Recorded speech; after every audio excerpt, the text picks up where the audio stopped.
gone. I'm a mother, proud mother at that. So basically this video is just to let you know a little bit about me, for you to understand me, so my videos on from here make a bit more sense. So where do we start? So I was raised with my mum until I was 5 years old, and then I was brought into the care of my father. There was a lot of inconsistencies in that household that brought me to being put into residential care, which, for those that don't know, residential care is like a children's home or foster care. Long story short, social services. So I went down the road of being in the system from I was 5 till the age of 11, and my mum got me out of the system. When I went back home, like, my mum has a very disciplined household. She doesn't beat her kids. When I say discipline, I mean, like, there's structure. You know where you're supposed to be. You know what you're supposed to do. You know what time you're supposed to be in. You know, like, there's discipline to that extent. So because I was in the residential care and I was being raised by people that necessarily couldn't control me, because you're not my mum. So at that time I had a certain personality where, if you're not my mum, you can't tell me what to do, I'll do what I want. So I had a reckless mentality by the time I had come out at 11 and was with my mum. So I have to laugh when I think back at it, because so much has happened. You know, you're trying to rain check. So basically, when I went back into my mum's care, my mum was giving me rules, and those rules just weren't sticking with me, because all my friends was out about going places, and I wanted to be out and about too. But my mum wasn't one of those mums. So I would pack my bag and I would get out the window, and I did that for years. Like, my mum would come and find me. My mum would come to areas and knock people's doors. Like, she wouldn't leave her child just on the streets. Like, she'll report me as missing. One time I was on the 18 bus. I don't know if any of you remember the bendy bus. And my picture came up on the TV, missing person. Child. Embarrassing. But we moved. So yeah, that was that. Obviously I got a little bit older. I was dibbling and dabbling in and out of, you know, trying to fit in and just being naughty at the same time. So I ended up running away so much that I got put into a secure children's home, which is classed as a secure unit, which is for underage children, because you can't get put into prison or a YOI, as I'm under the age of 15 or whatever age I was at the time. I can't remember, if I'm honest. So yeah, I got locked up in the secure children's home, and I was there for a few months, and then I got let out when I was 15. When I was 15, when I came out, I got given a semi-independent house, which was like a semi-independent living accommodation, where you would have social workers stay over at night, because you was under the age of 16, but it was still your residential place to sleep in. That happened until I was 16 years old, and then when I was 16, I actually got my semi-independent home where I could live by myself. So, you know, be a style and be a pattern, I go, no. Oh. Because, you know, I'm 16 and I've got my place. All my friends are still at home. So, you know, everybody come round. I was on bare antics, bare strippiness. So I lost flat after flat after flat after flat. And that went on from I was about 15, as I said, to I was about, I say 18. Because when I was 18, I got pregnant with my beautiful princess. So I'm not going to put my daughter's name out there, but we're going to call her Miracle, because that's what she was to me. So I had her in 2010, in October to be precise. So she's a Libra, just like mummy. So yeah, basically I had gone through that breaking down of my own homes and stuff, because didn't know how to act. So I was about 18, went back to live with my mum to plan for my daughter to come home out of the hospital. At that point, as you lot know, I've been in care my whole life. So I was on a full care order, that's what they call it. So this full care order is like where social service oversee my life until I'm 21.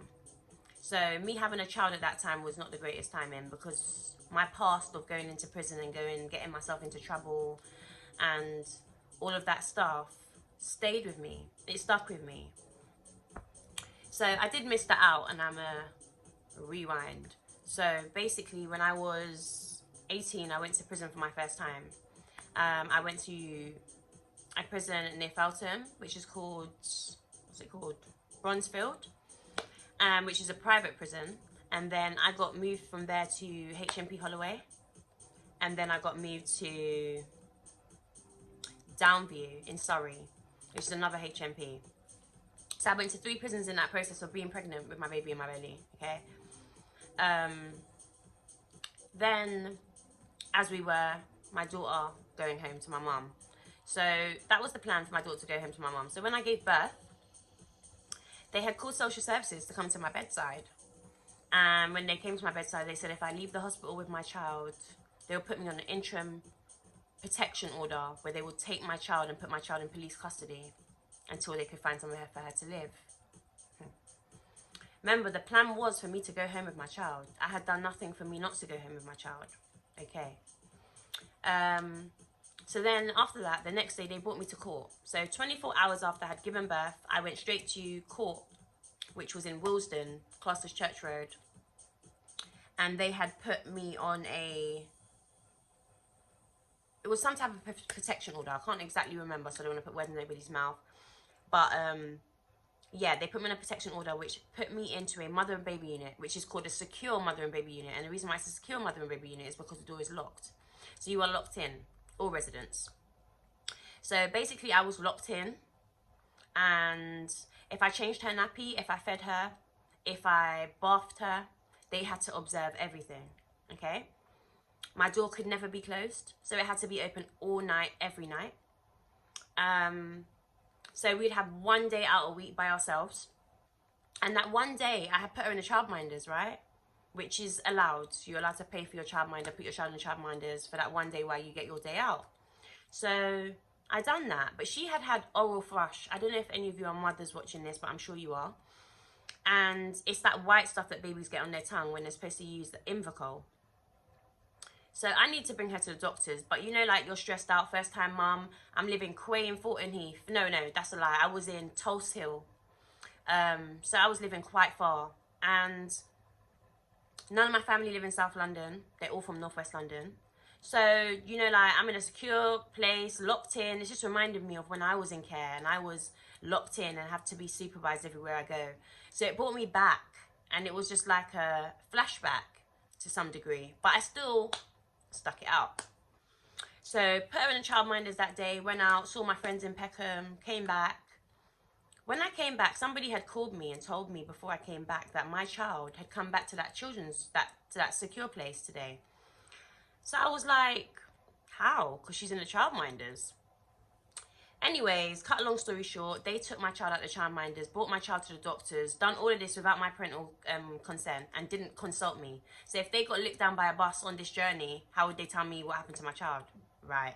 So because of that night, I went abiding by no rules. So I said, tonight my door's being closed because you put my child at risk. And when I speak to social services in the morning, then we can go further. Do you get it? Because I closed my door that night, in the morning, they got social services to take and remove my child from my custody. Yeah? Remove my child from my custody.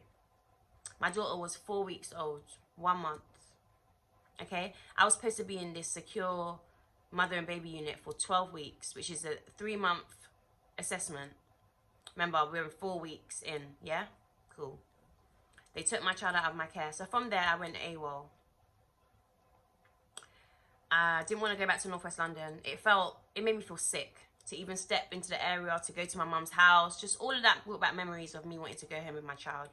And it was just like, it broke my confidence in so many ways, because it was like, whatever issues I had outside of being a mother or outside of being pregnant with whoever from my area didn't like me or whoever had judgments about me, I felt belittled now because I didn't have my child. So everybody else had their children around them except me. And I was probably one of the first ones to get pregnant like that. So it was very embarrassing. It was very degrading. It was hurtful. more than anything. So basically, on that note, that's what happened when it came to my child and me being in care. There's a lot more that I need to tell you, and a lot more that I'm sure you can relate to now, maybe later in life. You just never know. But I hope this was good enough for you lot for my first video. I hope it kept you intrigued and locked in. It's all the truth and factual. And trust me, stay tuned for part 2, because it's naga normal. Just remember, subscribe, like and comment. Comment, like and subscribe. I told you I'm new. But yeah, I'll see you all soon, and take care.